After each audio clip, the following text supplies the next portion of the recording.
حضرت علی رضی اللہ عنہ کا ایک ایسا قول جس نے ایک نوجوان کی زندگی بدل دی۔ ایک شہر میں حمزہ نام کا ایک نوجوان رہتا تھا۔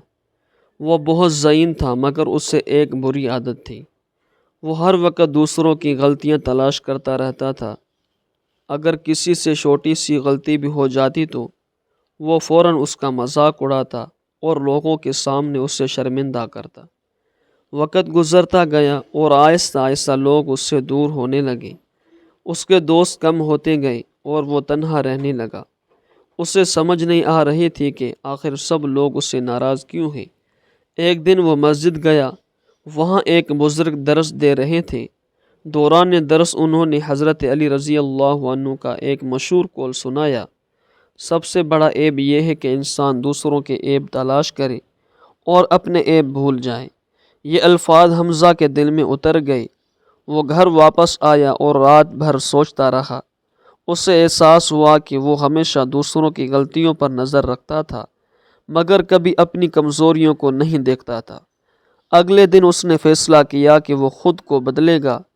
اب جب بھی اسے کسی کی غلطی نظر آتی وہ پہلے اپنے بارے میں سوچتا۔ اگر کوئی اس سے ناراض ہوتا تو وہ معافی مانگ لیتا۔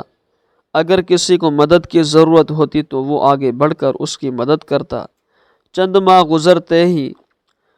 ماہ گزرے تو لوگوں کا رویہ بدلنے لگا۔ جو لوگ پہلے اس سے دور رہتے تھے اب اس کی تعریف کرتے تھے۔ اس کے دوست دوبارہ اس کے قریب آنے لگے۔ ایک دن اس نے اپنے استاد سے کہا: استاد جی، میری زندگی بدل گئی ہے۔ استاد مسکرائے اور بولے: بیٹا، یہ حضرت علی رضی اللہ عنہ کے ایک قول کی برکت ہے۔ جب انسان اپنے عیبوں کی اصلاح شروع کر دیتا ہے تو اللہ اس کے حالات بھی بہتر کر دیتا ہے۔